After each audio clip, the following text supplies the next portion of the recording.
We're live. We're live. Cheers. Cheers, bestie. So welcome to whatever this is, our new Friday show where we rot in bed and talk about the week with the best people on the internet. Today, we are joined by Holly Solemn, who has been gracing your feed with Incredible Man on the Streets, where she asks men one simple question, which is, why are you like this? Yeah. Valid.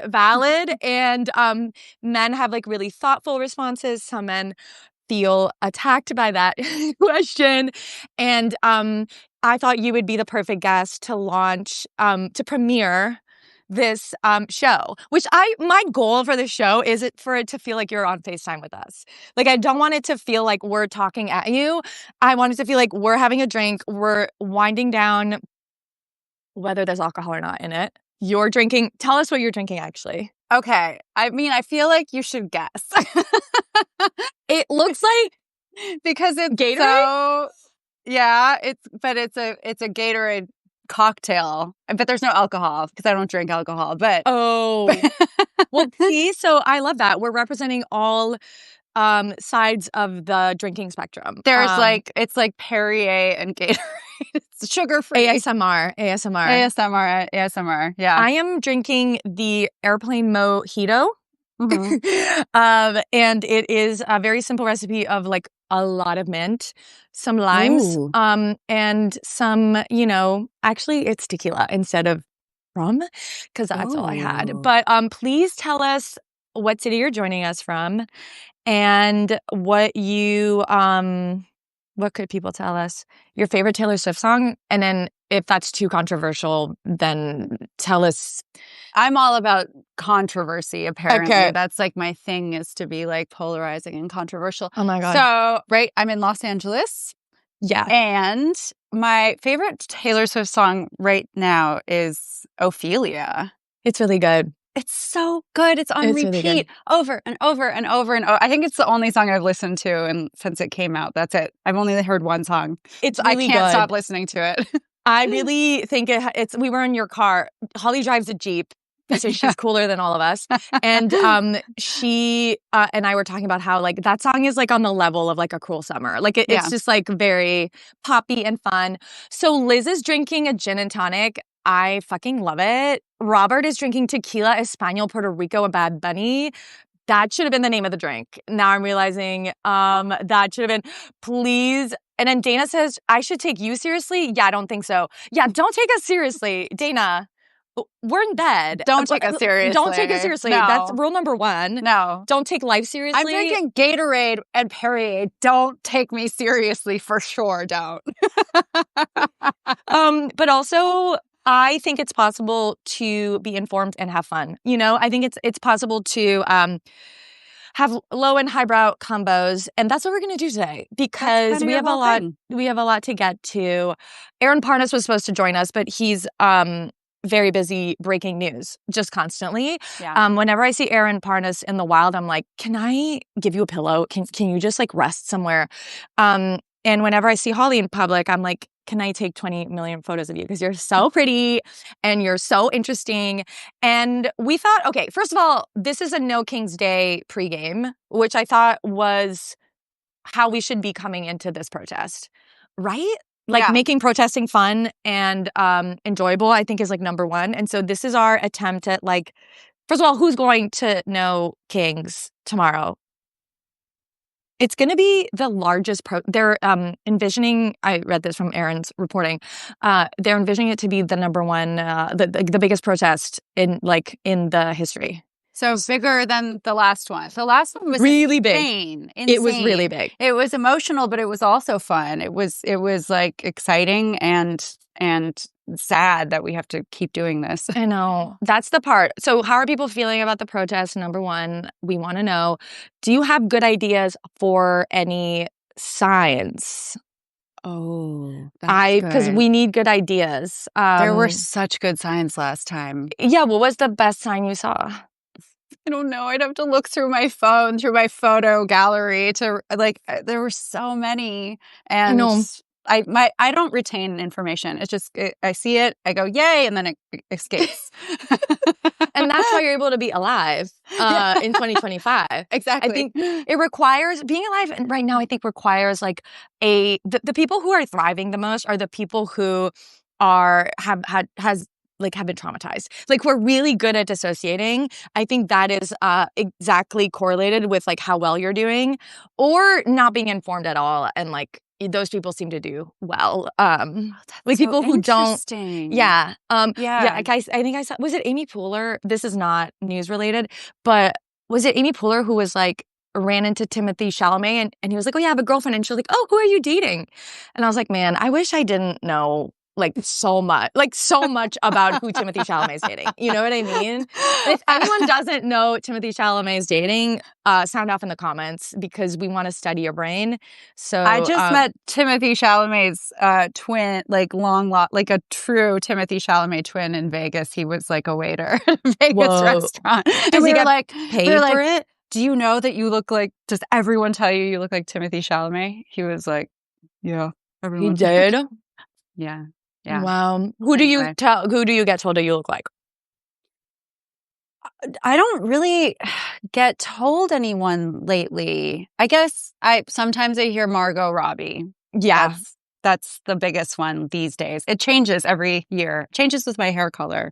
Do you get Sure. anyone? Do you have a doppelganger? I have this really funny story that because I lived in Denmark for a year when I was 19, because I was obsessed with feminism and I was obsessed with happiness as like a concept. I was like, wait, no, because I actually ended up doing like a master's in happiness studies and policy and gender. I sort of did the intersection of all of them. Like I was just I'm very obsessed with governments. Like I'm obsessed with like governments optimizing, well-being, basically, whether and like gender equality. And so I saw that Denmark had, this super high level of gender equality and people were the happiest. I think now it's Finland, if anyone knows the updated happiness data.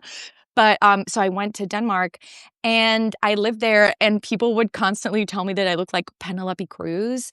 And I just thought that was like, everyone's blonde. I'm the only brunette you've ever seen. See it. Really? Okay. Yes. I don't see it. Oh, I that's really nice. see it. Yeah. Okay. Well, yeah. I just interpreted it as like, you've never seen a brunette. And so therefore, like, you're like everyone, like in the way that like, if you're white and you go somewhere where there's like not a lot of white people and you're like a dude, like you just look like Brad Pitt. Like you're like Brad Pitt to everybody. Yeah. Oh my God, Liz says I look at her too. Oh my God. Yeah, I see it. Okay, so I want to know where everyone is going to protest from. That's number one. Yeah. Are you going to be in LA? So I'm going to be in LA. Last time I did Los Feliz. That was my protesting point. And that was really good. And it was I made it fun. I had brunch with a friend and then we protested and it can get a little scary though. But Los Feliz feels kind of safe-ish. Yeah. What about you? I went downtown LA I was in Burlington actually with my family. Okay. And so that was very uplifting. And then I'm going to be in New York for this one because I need to go to do stuff. I'm going to a Diwali party. If anyone is doing that kind of stuff, sound off. Wow. Okay, we have people who are going to be in Glenwood Springs. That sounds really fun. Seattle. Kim is going to be in Seattle. Wow, that's fun. Yeah, I think protesting can be really fun. I think this one, I'll be honest, like there's some people who are hating on it. Well, not hating on it, but being a little bit negative about the fact that it's organized and therefore like the police, they've sort of they're making a protest in coordination with the police. And so for some people, this feels kind of like, are sort of putting it down. And I saw a really good tweet from Brittany Packnett where she was like, this is all part of movement building, right? Like, yes, the ICE protests that are, sort of happening in Chicago or happening in Portland or happening in LA sort of sporadically are important, which are not working with the police. But I also think that like people will, I think the point of a movement is to make it really fun. And we've talked about this on, with Priya Parker on a previous live. She studies the art of gathering. So she studies like, sort of how to make a movement or a party or like a Google meeting, like, or a Zoom meeting, like fun. And so she talks about how it needs to be like positive, right? It needs to be a place you want to be. And it can't just feel like homework, right? And so Kathy says big tent, which is exactly right. Oh my God, Anna's going to be in Nashville. I'm so jealous. Shout out Nashville. I used to live there. You're so Nashville, by the way. And Robert is going to be in Ohio. Literally an internet meme. That's cool. I love seeing also like have you seen the memes after the last one, or the TikToks of like a one lonely man like protesting? I'm gonna cry. I'm gonna cry. Where it's just like, I'm doing this. I'm like, I think that is like so incredible. So sweet. I mean, it should be fun. Everything should be fun. Everything we believe in and want to fight for, we should make it a good time because life should be fun. Like, what is the point otherwise? What is the point? We should, and like, we're stuck in this, we're in the apocalypse. We might as well have fun while we're going down. Yeah. And I love the idea of like, even if it feels, I think it was Glennon Doyle that shared this, video or this interview with a protester, I think she interviewed this protester, and he said he was alone and was doing this sort of like silent many day protest or like a hunger strike, and someone asked him like, well, why are you doing this, like if nothing's happening, right? Like why do you keep showing up every day even though nothing is changing? And he said, I'm not doing this so that I change things. I'm doing this so that I don't change, right? Like so that what's happening in the world doesn't change me. And I thought that was like really, really, really, really powerful. And I think the role of a No King's Day is to just widen that tent, right? There are so many people who may have never protested before, potentially maybe never even voted, right? Are just like too busy with their, 3 part-time jobs and trying to put food on the table, and happening upon, right? Like coming across a No King's Day protest because it's in their hometown or it's in the the sort of like town square, then they become a part of it. And then it becomes something that maybe next time they'll be more involved or they'll feel like it's a movement for them. And so I do think these like larger events that are more, I don't know, less chaotic and more organized and maybe more peaceful are really, really important, for broadening that tent. I do wish that there would be more, there was more programming of like musicians and like celebrities, like really, like did you go to the AOC and Bernie rally in LA?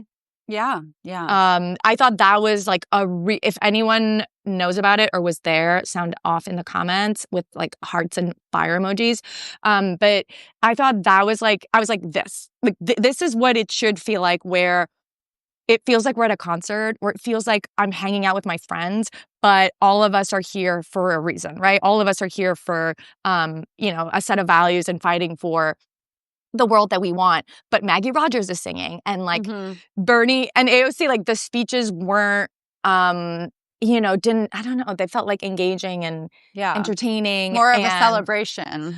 Yes. And so I think it's really important. I think it's such a basic thing, but like joy is resistance. Like I think that is like so true. Like being happy right now is such a radical act. It is, because like the whole point of all of this seems like to suck us into the darkness, so that we're all fighting with each other and full of hate and rage. And so being happy is completely radical. It's like the antithesis of what we're fighting against. Yeah. And I think this is where like I have talked about this before, but every time I go to a conservative rally or I've been to Turning Point USA conference, that's what has been like the most interesting to me is, well, there are many things that are interesting from those spaces, but one of the things that I noticed was like, oh, they're like happy. And of course you could be like, well, they're happy because they're,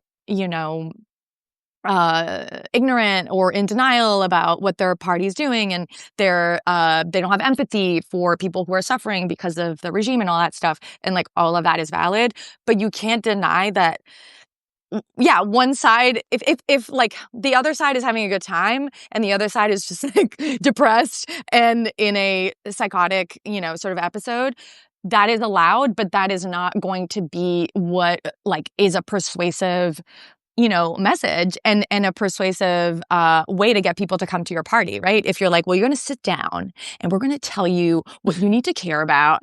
And, right, there's this like saying that the right looks at what people care about and then they create a platform that responds to the needs and the wants that people already have. And then the left can be like, well, they look at what people care about and they're like, well, you should care about this other thing you didn't even think of, right? Mm-hmm. It's sort of this, and I'm not saying, all progressives are the same, but I do think if we were to just like tweak that, I don't know, we could be heroes. For just one day. I'm trying to add Kasim. I don't know if I can do that while we're live. Oh, okay, it's waiting. Kasim is supposed to join us but like there's a lot of airport delays. Has anyone been delayed? Sound off in the comments because of the government shutdown, basically. Like there's been a lot. But Liz says, I host a protest every Sunday in Montclair, New Jersey. This is week 35, and we've built a beautiful, joyous community. Every single week, people walk by and want to join. We bring tons of homemade signs to make life easier for protesters. I also make beaded friendship bracelets with a different resistance message each week to pass out. Liz, you're cool. My hero. Wait, so you have to tell us where this is for people who are near Montclair, New Jersey, or in the area so they can join you. This would be so cool if people would be able to meet in real life from this live. So anyway, that's what's going on.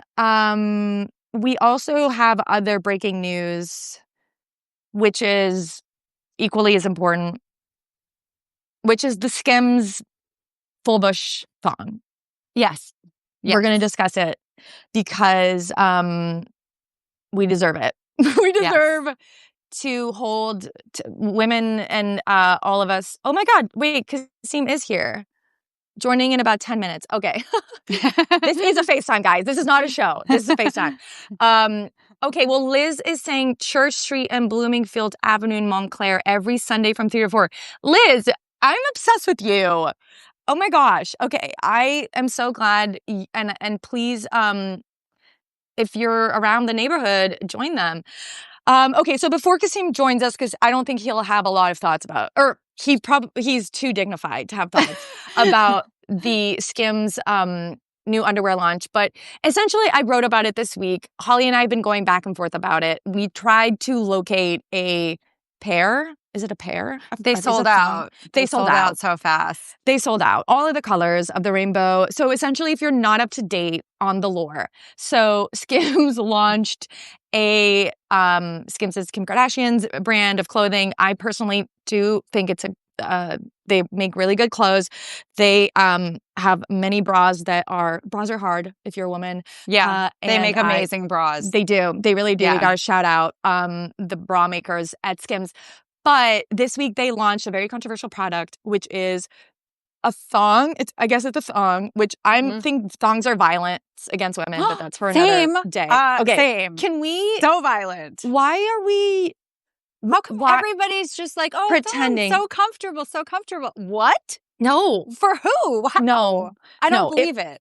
I don't believe it either. On the same page. I feel like something has run amok. Like, why is everyone pretending that thongs are more? I've talked to women who are like, oh, it's more comfortable. I'm like, more? But like, it goes up in the front too. Like, it's like, it's it's like just. It's a torture device. It's a torture device. It's also, again, just I don't. Well, if someone can explain this, if you are a thong wearer, Robert says granny panties are hot, and I'm in agreement. Granny panties forever. Granny panties forever. The emperor has no clothes. Yeah, like I don't understand how having a piece of floss in your butt crack is, and if you're just joining, I won't give any context. But no, I don't understand how having like a floss in your butt. I remember the first time I wore a thong, I was I was 14. It was very important. It was in the thong song because you era. want them to go over your jeans. Yes, it was like a signal of sorts, which was very popular in the early 2000s at the turn of the millennium. And I remember just like wearing it and literally every second of that day, not being able to think about anything else. I was just fully just spent the whole day being extremely aware of my butt crack. And Robert says it's medieval. Virtue signaling, yes. Songs are virtue signaling. And we got to stop virtue signaling. It cost us the election. I think thongs have cost us too much at this point. Women have enough. There's enough violence against women without thongs. Say they're more comfortable. And are we calling all of those women liars though? Like, I mean, it's like Republican women. I'm sorry. Like, it's just like, I'm like, okay, I want to understand your POV. Like, actually, I think understanding your POV might be the most critical, like, information I could gather and help me understand so much more. But it does feel like if you wear thongs, you hate women. You know, you hate yourself. Yeah, you hate yourself. Yeah. It's torture. I don't get it. And I just don't, if they're like, oh, I don't want to see underwear lines, then don't wear underwear. I don't know. I don't understand. I'm this is veering into, Kasima's never going to join. He's like, like jump roping, like getting ready to jump. He's like, I don't feel like this, I feel like I want to join less and less. I feel like we need a man to talk about a man. This because I want to know like how important this is to a man, even a very dignified man. Kathy says, can we have a big tent around underwear?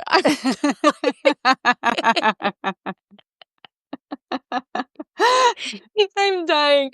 I think I'm totally in support of that. This is so crazy because so last week I was with some girlfriends in Vegas and I was talking about getting a Brazilian, which is also torture. A type of torture, a crazy 100%. Beyond torture. Yeah. And my friend was like, why don't you just get it lasered? And I was like, because I might want that shit back someday. Like, trends change. Yeah. And someday that might be, it already kind of is popular. Some people like it. Some people don't like it. It's kind of all over the place. I kind of want to do a poll with men, like what they prefer. Let's do it now. Okay. If you like, women and men, if you prefer full bush, do... What emoji? What? Like a lion emoji. A lion emoji. Okay, do a lion emoji if you are pro Bush, not the president, not that war crime. Bush, not one or two. And then put baby. I feel like there's something weird about baby. A chicken. It looks like a raw chicken. Okay, put a chicken emoji. Is there a chicken emoji? Is there a chicken cutlet emoji? Yeah, there's like a chick. Yeah, I feel like put a chick. A baby chick. A baby chick if you are anti-Bush. And then... so if you like some kind of a strip, do an airplane. Oh, okay. Yeah, I like that. A landing strip. Yes, I like that. No, but do you think that this is... Because, more broadly, as I obviously, the first stage of seeing that, it's just like, you're fucking joking. I think it feels very 2025 where everything feels very like a parody or like we're in some sort of, Simpsons episode. But, and like very late stage capitalism. But at the same time, because I was talking to my roommate about it and she was so shocked. First of all, she became gay this year, which I've talked about on my podcast. And it's been she had a huge, amazing gay awakening. And one of the things that I was talking about with her and her friends, we were all watching Love is Blind, which if people are watching, we can also talk about that later. Because there's so much to dissect there. But she was like, that's like a lot of later in life lesbians who did laser because it was sort of the trend. And I think since the 2010s, particularly after like the Sex and the City episode where she gets that Brazilian and just became very, I think pubic hair became really marginalized or like taboo, I guess, for women. And, but a lot of later in life lesbians end up being really, if they become they're not dating men anymore, they want their bush back, but they can't because they lasered it away. So apparently it's like a real issue. It is. Yeah. So you never know when it's like the 90s when everyone plucked their eyebrows and then they didn't grow back. Like the trends change. Like we have to plan for these things. Like we have to plan for these things. Yeah, there's no way when I was 14 and like plucking every single that you could have told me like super hairy eyebrows are going to be eyebrows are going to be the thing. Yeah, that would have blown my mind. So many things would have blown my mind if I'd known. But even like armpit hair, like I don't want to laser any of it. Like I might want it all. Also, I might get colds. Like I might need it. Yeah, like it might. You might get cold. Warm. Oh, you might get cold. I might catch a chill if I'm too hairless. Wait, I love this. Also, Christopher just joined, and I feel like Christopher should join us. How do I add Christopher? Christopher has an amazing Substack. He's also my neighbor. And let's see, he might be like on the toilet, but if he wants to join, he can join. Even better. But he can settle this debate.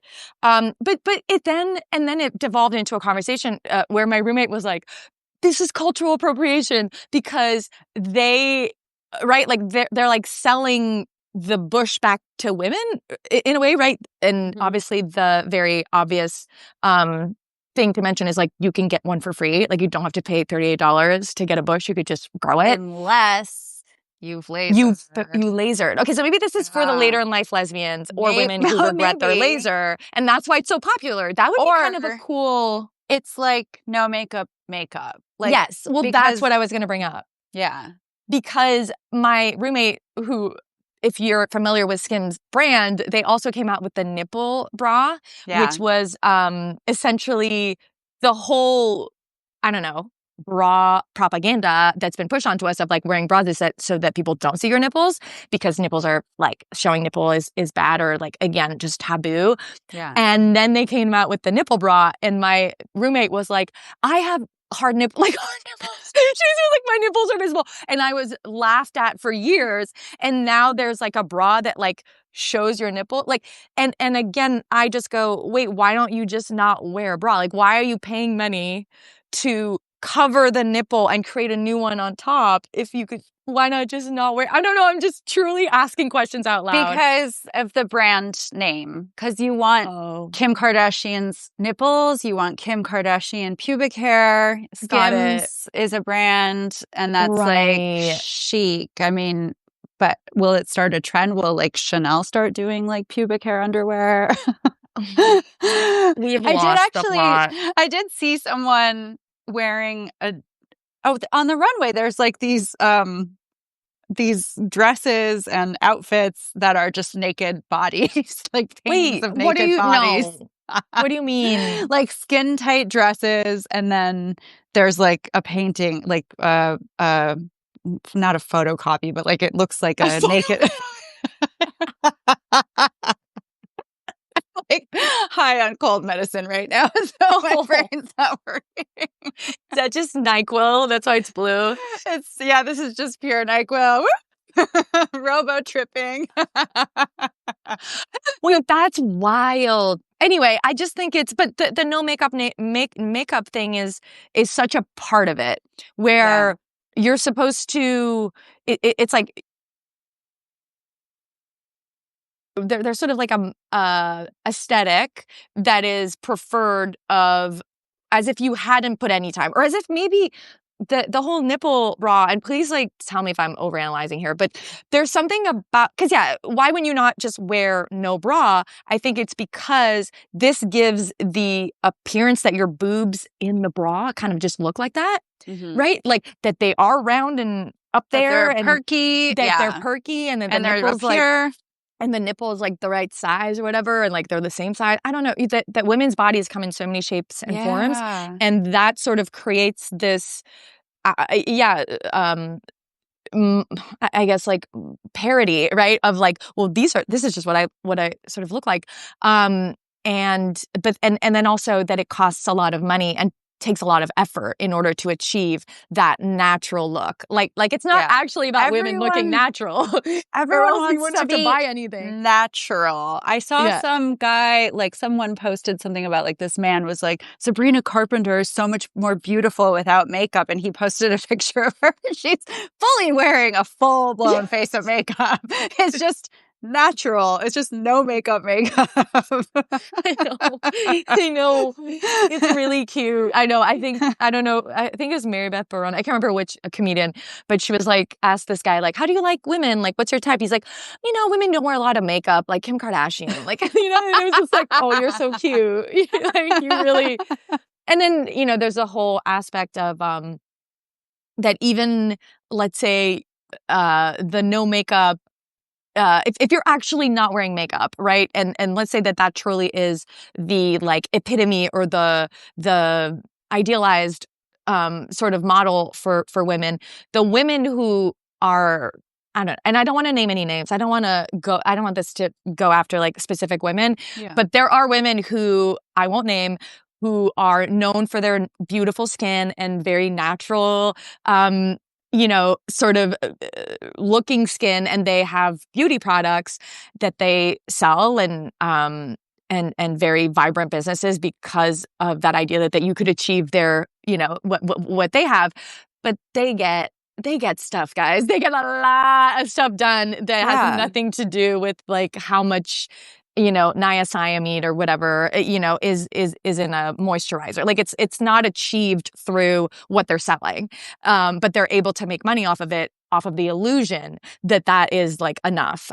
When they're getting lasers and Botox and, all kinds of surgeries that we don't even know about like yet. We're not even privy to what they're doing. We're not even privy to it, guys. Alien DNA injections and salmon DNA is like a thing. But I wonder if like the new like pubic hair panties are just maybe a shift into like getting away from sort of this like perfection, because it's so boring. Everybody is looking the same. It's so anesthetized. Like, are we going to move towards like things being like disproportionate and like not, perfectly symmetrical? Because that's far more interesting. Why isn't that our beauty standard? Oh, I want that. How do we get that? How do we do that? We just have to be like, this is my asymmetrical face. Look at it. Yeah. It's immersion therapy. Yes. Well, that's what I think might start happening. So this is my theory of that's very hope-core-y, very optimistic. But my theory is that everyone is really starting to look the same. And I'm not going to name any names, but you know who I'm talking about, where you're like, oh, whoa, you have a new face. And the faces are starting to really look alike because it's, probably 5 surgeons or less. It's probably one surgeon. Yeah, it's one dude. None of us can one mastermind. Yeah. But it's the whole like Instagram face, right? It's just very, there's one aesthetic, and if you're rich enough, you can achieve it through, the right kind of surgery and the right kind of authority, like whatever. What's that called? Esthetician, plastic surgeon. That's what I'm looking for. The right injector, the right plastic surgeon. Yeah. I mean, who knows? And 3D print. I'm betting they're going to be 3D printing faces soon. But all that to say that if everyone starts looking like that, which right now is sort of the model, is my theory is that if you don't look like that, right? If your face is a little crooked, if your nose is a little crooked, if your lips are actually not really, very, what's the word I'm looking for? I'm like fish-like. No, fish-like. Like. And you don't have the face, the perfect, like that you have wrinkles, for example. Maybe that's going to be the ideal because it'll actually be so different from what everyone else looks like. Don't you think? That's what I think. That's what I feel like we're heading towards, is like, and then everybody is going to start doing plastic surgery to look like not perfect and to look not God, I really can't think of words this cold. I know. I'm like discombobulated. To not be perfectly symmetrical, to be asymmetrical. People are going to be trying to be asymmetrical with plastic surgery. That's wild. I mean, it's sort of the way that my parents felt about ripped jeans in the 90s. They were like, wait, you're buying jeans that are ripped already. Like what? Why would you buy something that's already damaged? Yeah. And looks like it's had wear and tear, which you would ideally want to avoid when you're buying clothes. And so maybe that's the same sort of logic, but it's going to be for your face. Right. Like we're going to have ripped jeans for your face, but like for your face, yeah. Yeah, like scars. Like, yeah. Scars are cool, to be honest. I like scars. Do you have a scar? Do you have like a birth? I have a really good scar on my knee. Ooh. Yeah. Oh my God, Liz Goldwyn is here. I want everyone to join, but like no one's joining. I'm like, wait, let's try and add Liz. Come be on the FaceTime. Yeah, come on our FaceTime. Wait, I'm like, so, how do you add people? Oh, wait. Okay, here we go. Liz Golden is coming on my podcast, actually. What else is happening, Holly, this week? What made you... What else is happening this week? Well, I mean, I really want to get some of those underwear, those Skims underwear, and wear them now that I have done the Brazilian and I miss my pubic hair. Yeah, what is your take on the Brazilian? Is that oppression? It is. Yeah, it is. Why are we trying to look like babies? Like, that's fucking creepy. Sorry, but like, but I did it for like photos, like, and for bikinis, because then it just is cleaner. But why did I have to take it all off? Because I guess I was like, well, I guess I'm here. I might as well just do it all.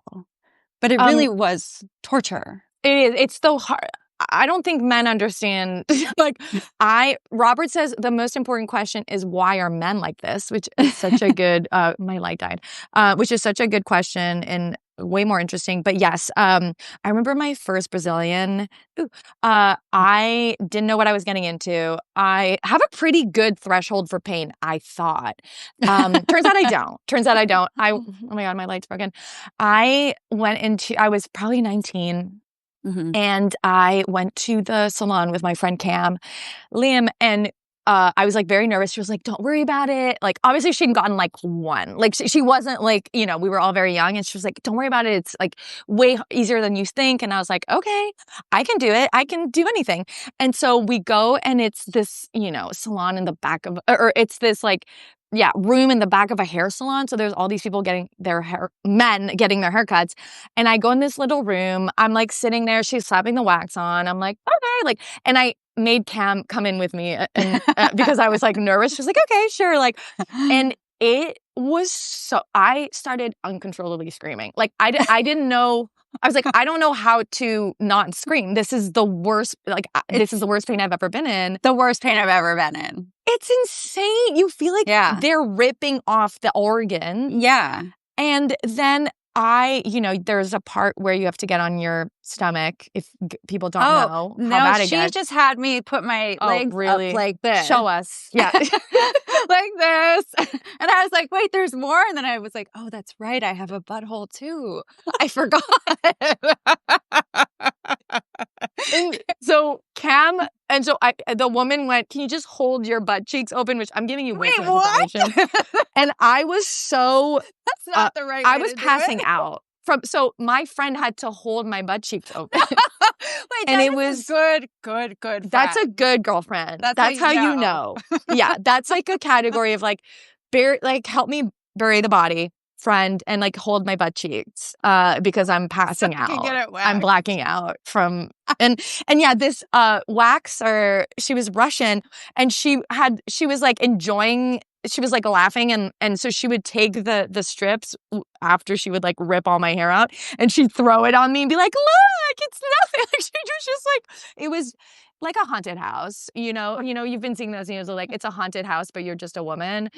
And it's just like, that it's like, we're going to rip all your hair out. And also it's the worst pain imaginable, and then you have to do it again. It lasts like a month. You have to do it again, yeah.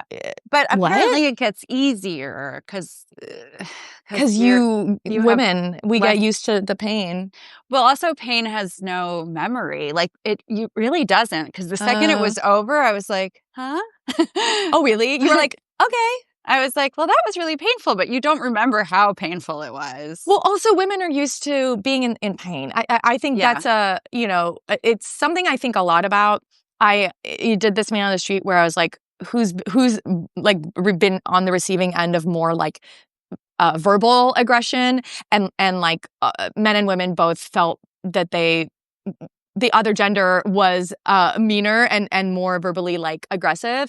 But I will say that women in general, like our tolerance for pain, I think, is necessary for us to just exist. Like I remember from a very young age being like, the amount of things that you just have to sort of accept and sort of tolerate, from like sexual harassment to like men staring at you, from obviously getting your period, to needing to get pap smears every year. Yeah. Remember when it was every year? And doing, IUD inserting and removal without any kind of pain medicine. Losing your virginity. It's like all of it. It's exactly so painful. Yeah. Yes. You're just, it's not just that you're expected to tolerate pain, but you kind of have to. It's sort of hard to not, to get around it. And so I think that's why, because every time I love like interviewing everybody, like you, I just am very like curious about humans. And I always interview my waxing person, because I'm also like, what else are we gonna fucking talk about? Yes, I know. I'm always interviewing everybody. Yeah, you're just like, let's talk. And I'm like, how did you get into this? Yeah, tell me everything. Yes. Who are you voting for? Like, I'm always like, I'm just gathering info. And I always ask them, like, what percentage of men? Like, I'm always very curious about men in general, as you are. And men are coming in more and more. Men are getting more and more men are waxed. getting, everything waxed. Have you ever I've had 2 people I've dated that have preferred men that have preferred the hairless look on themselves. Oh, with waxing? So one of them I didn't date long enough to find out, but one was shaved like all the time. Okay, like, all of it. Okay. And it was like kind of weird how obsessed he was with like this hairlessness, because he thought it was cleaner. But like, is it though? I feel like the hair is there to keep you clean underneath it. It like protects you. That's right. Well, that's a whole part of this, which is vaginal health and just like, which I'm obsessed with. And I'm a victim of it because I'm obsessed with vaginal health. I'm obsessed with vaginal. Well, because you also, if you're a woman, you not all women, # but a lot of us have issues and like a lot can go wrong. Again, oh my God, perfect timing. Perfect timing. We were just welcome party. We like been joking the whole time, being like, he's never going to want to join. All we've been talking about is vaginal and health. Like thongs and underwear. Fantastic. Well, first of all, everybody has to welcome Kasim and look at his amazing T-shirt. Is this your first time wearing it? I'm debuting it on your live, Liz. Oh my God. What does it say? Billionaires, the only minority in this country destroying America. Ooh, I mean, damn good. Right.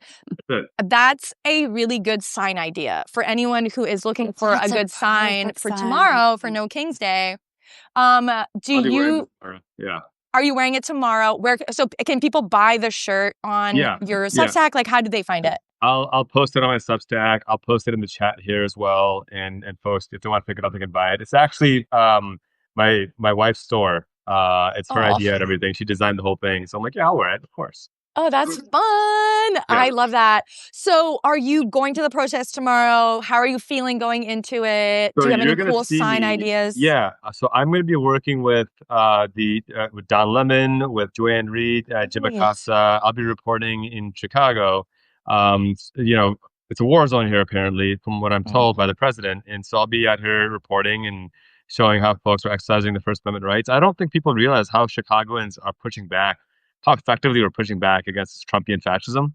It's pissing him off, and there's nothing he can do about it, and we're going to continue to show up. So it's really exciting. So I'm excited to be out there. So if you're in Chicago, look for me. I'll be wearing this and probably a blue Humanity First hat as well, just to be easier to pick out a crowd. That's amazing. I've been saying that it's expected to be like the largest protest so far.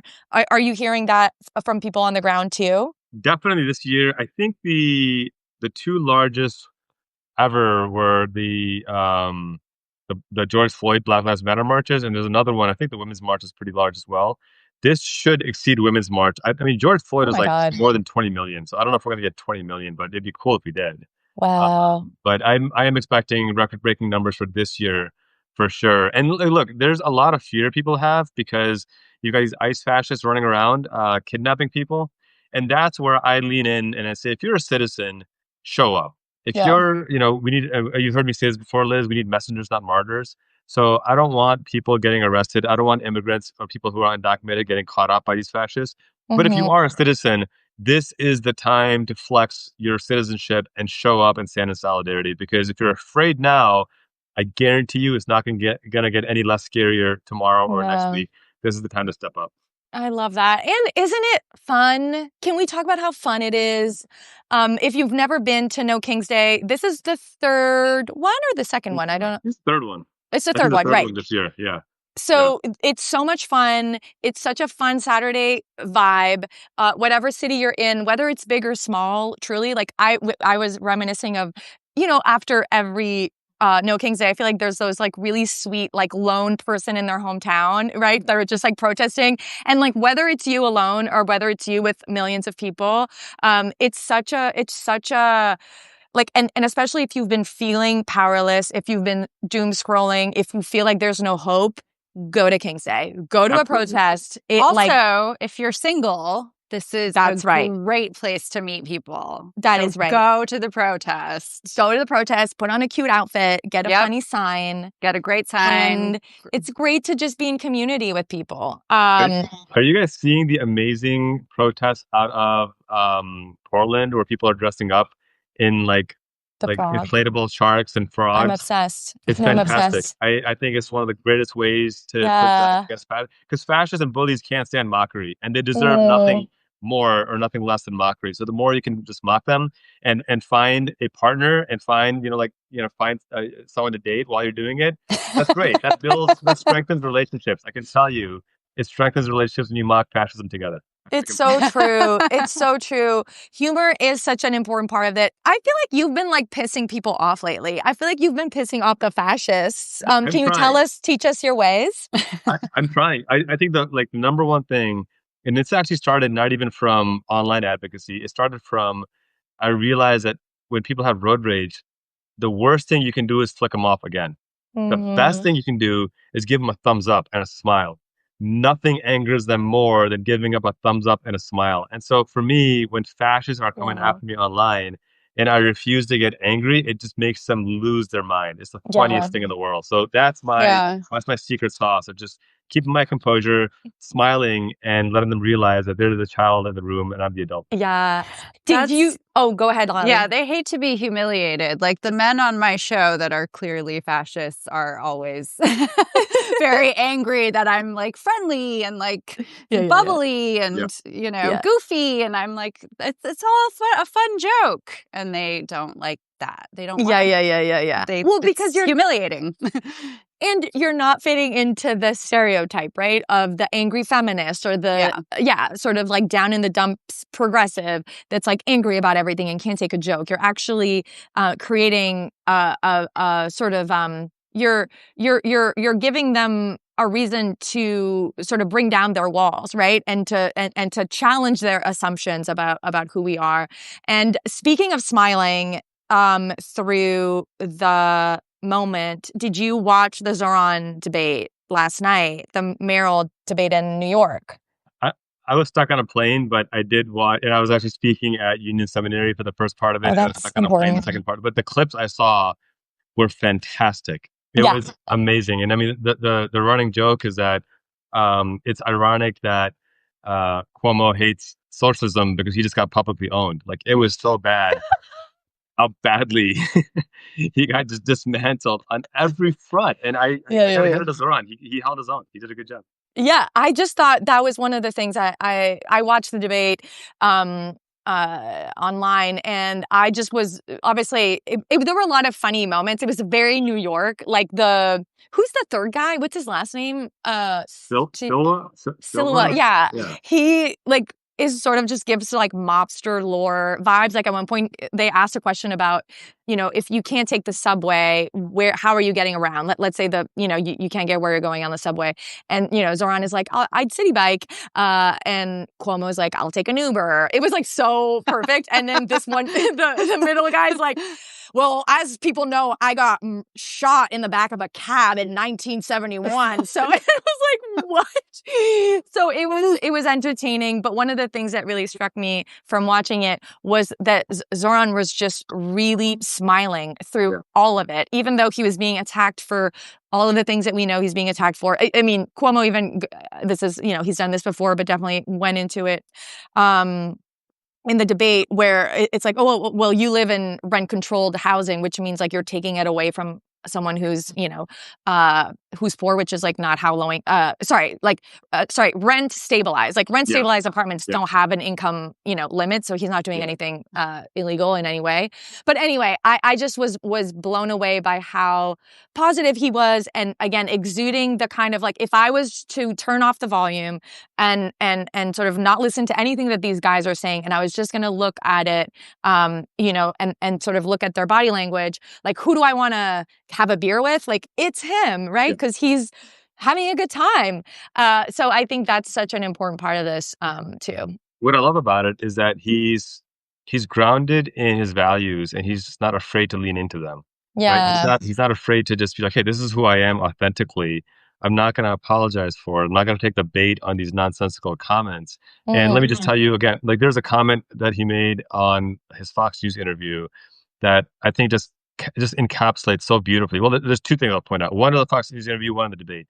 In the Fox News interview, I think Martha McCallum tried to bait him by saying that Andrew Cuomo says that when he's mayor, he's going to be adding 5,000 more police officers to the police force. Now, the traditional Democrat would have been like, I'm tough on crime and I will keep you safe and I'll add 10,000 more police officers and even more guns and more tanks. And we will have, and like missing the whole point that one, public safety does not come from more cops. And two, you're running to be the Democratic nominee, not to be the Republican nominee. Like, what the hell are you trying to be more Republican than Republican, right? But his first line just ended the entire debate. He goes, I don't take leadership lessons from Andrew Cuomo. Like, perfect answer, right? Like, he could have said anything. He could have given a recipe to cookies after that, and he would have won the answer. But like, the whole point is like, stop trying to make Cuomo our leader. I'm the leader here. And then the second thing he did in the debate that I thought was fantastic is he called out Cuomo for saying the first time you stepped in a mosque after 10 years of governor and these leadership roles, the first time you stepped in a mosque in New York, where there's a huge Muslim population, was after you lost to a Muslim candidate. In doing so, he just captured so perfectly what's wrong with centrist Democrats. They're reactionary.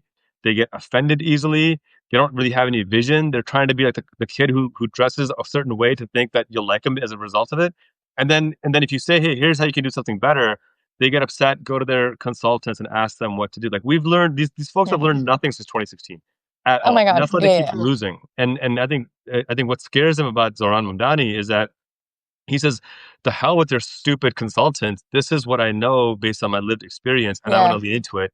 And I think people appreciate that about him. Yeah, I totally agree. And it's just, at this point, things have changed so much since 2016, and I think the people who feel like the future are the people who know that, right? Like, that we're living in an attention economy, and it's a totally different ballgame. And Cuomo just looks and feels and talks like a politician.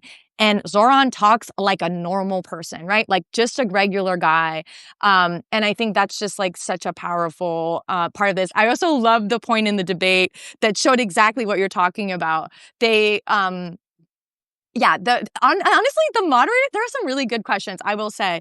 One of the questions was, what's the biggest, like, what do you think is the biggest complaint for New Yorkers? And, I think they asked for the two top ones, but Andrew Cuomo says homelessness.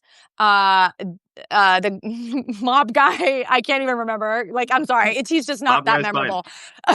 And then Zoran says noise, which I think, again, to maybe an Andrew Cuomo or to most people who are of a certain, income level, who can afford to live in certain parts of New York that are, and have those, windows that break out, that, isolate the sound, like that wouldn't have been a thing. But he was right. Noise complaints is a top issue for so many New Yorkers. And I just thought that was like that. Like you live there, you know what it's like, and you care about the things that I care about, which is, how Trump got elected by some fucked up miracle because he's not normal, or he's not just. No, I think living like everyone else. I remember this, and Holly, I don't know if you remember this as well, but there was this trend after, I want to say, after Bernie proposed like a wealth tax or something like that. Somebody, I can't remember who it was, but they proposed a wealth tax for people who make more than like 10 million a year. You're going to pay this much more in tax, and they were freaking out that you're going to tax working people, and like, what working person is making 10 million a year? Like that's 1%. And then all the memes were examples of what only low income or working people know. Like one of the tweets that I was dying laughing at was, if you can open your door while using your bathroom, then this tax is not going to affect you. Oh so true. If your knees don't touch your bathtub when you're sitting on the toilet. Exactly right. Which was my apartment in New York. Yeah, like a bubble, like the popcorn ceiling. Like if your ceiling looks like this tax is not going to. That is so funny. That is so funny. I love that. I just hope it, what's your prediction, the both of you? What do you think is going to happen in New York? Is he going to get it? Is he going to win it? Holly, what are you thinking? What am I thinking? Do you think he's going to win New York? You think he's going to get this? Let me consult the overlords. Yeah, I think he's going to win. I think he has to. I think he's going to win it. Yeah, I think so too. And I actually hope, I think you're exactly right, Holly. And I actually hope that Schumer and Jeffries and Gillibrand and Booker, that they don't endorse him now. Like, stay away. Like, interesting. He's done all this on his own, not even in spite of you, but like in spite of your opposition to him, and he's still killing it, and his lead is still growing. Don't be the guy who walks in last minute and be like, yeah, we won, right? Like, don't be the group project guy who shows up on the day of the presentation that didn't do a damn thing the whole semester and tries to get the A. Like, don't be that guy. And so I think that's what they're going to try to do. And I just hope that they stay away now and just prove to everyone how truly irrelevant these folks are and how they've made themselves to be irrelevant. And I'm really hopeful that we get more candidates like Zoran running on these authentic values. That's kind of my vision here. I mean, it's the authenticity thing that's like the big word of the current times. Is everyone's like, authenticity, that's what we want. And even though it's so overhyped, like, it's true. When we see authenticity, we do want that. Yeah, generally. And it's so great to see someone on the left do it right when the right has just been ahead of us since. I mean, Obama, in the Obama days, obviously, there was a real just an amazing use of digital, media. But I think it made us cocky, and like since then we've been, I mean, not everybody, but yeah, I think part of what you're seeing actually. Even if they never come around to endorsing him, which is really interesting, to support them not endorsing him. But I think that Hakeem Jeffries, I think that Chuck Schumer, they're watching Zoran videos, or their teams are, because you can tell that they have invested in mini mics. Okay. Yeah. They're doing videos. They're doing stand-ups. Okay. They're doing, they have ring lights. I can tell that there's been some shifts there. And I welcome it. I think it's like, even if I don't agree with them on a lot of things, I think that we do need to get better. And Zoran is just, just killing it in that department. But they're so bad at it. Like, there's a picture of Schumer at a 4th of July, like, barbecue with like cheese on a cold burger. And I'm like, what are you, like, he's trying to show that he's grilling, but it's like an uncooked burger with cheese on it. I'm like, come on, dude. How has nobody on your team ever grilled a burger before? Like, no. I know. Another question that I loved in debate was they literally were like, how much do you spend on groceries every week? Which I thought was really good. Really good question. How much is milk? Yes. Yeah. How much is a banana? Yeah. How much is a potato? $11. Well, this has been So fun. We're already going off time below. But oh my God, I can't talk anymore. It's brain rot Friday. It's Friday. It's Friday, guys, and we can feel tequila. it. Yes. No, it's like I'm not even. It's hardly any alcohol in this. I've got Celsius. I'm liking my Celsius. You're drinking a Celsius this late in the day? You know what's funny? Wild. I swear to God. And Holly, we've never met before, so it's great to connect with you. Nice to meet you. Keep working together for sure. But I have this weird ability to decide if caffeine's gonna affect me or not. Like it's weird. Like I was feeling low because I've been up since like 4 a.m. and running around, and I was feeling a little bit tired. So let me just have a Celsius. But if you were to say, you know what, you're done for the day, you can go to bed, I could fall asleep in 20 minutes, no problem at all. Have you always been that way? I don't know if I've always been that way, but definitely in my adult life, I've been able to fall asleep whenever I wanted. It's fantastic. I'm so jealous. I feel like that's a man thing. It is such a man thing. It's a man thing. Men are so good at falling asleep. Every man is always just like, right away. And I'm just staring at them like, how? Yeah, I'm pissed. I can fall asleep right away. I can stay asleep if I want to, and I can wake up at the drop of a dime when I want to. You can wake up when you want? Yeah. It's a man thing. It's a man thing. It's like Bill Burr has a skit about this too. He's like, it's always men who have to go and check like with a bump in the night. And it's like we have to develop the ability to do it, right? Oh, that's funny. Yeah. That's funny. That's interesting. Boy brain needs to be studied. Men's ability to fall asleep right away needs to be studied. And if anyone wants to do it, I support it. Thank you so much. We know that you've been running around all day and we really appreciate it. We can't wait to check out your reporting tomorrow at No King's Day. If anyone is watching this, go and not following Kasim, please go and correct that right away. His reporting is so amazing. His newsletter is so empowering. And he's pissing off a lot of people that are annoying. So you're going to want to be part of that. And Holly also has an incredible Substack where she talks about everything from dating to relationships to ketamine treatment to mental health issues. And getting a Brazilian. To getting a Brazilian, which I'm sorry, Kasim, you weren't here for that. We'll have to do a live just for that because I know you really wanted to participate in that part of the show. And so go follow Holly's work and everyone have a good No King's Day. Just however small or big or medium, even if you can drop in for a few minutes, it makes a difference and it'll make a difference inside. And I think that's actually the most important reason to go is to go so that you feel like you're making a difference because you are. You are making a difference every single day. And tomorrow's just a way for you to really feel it and see it.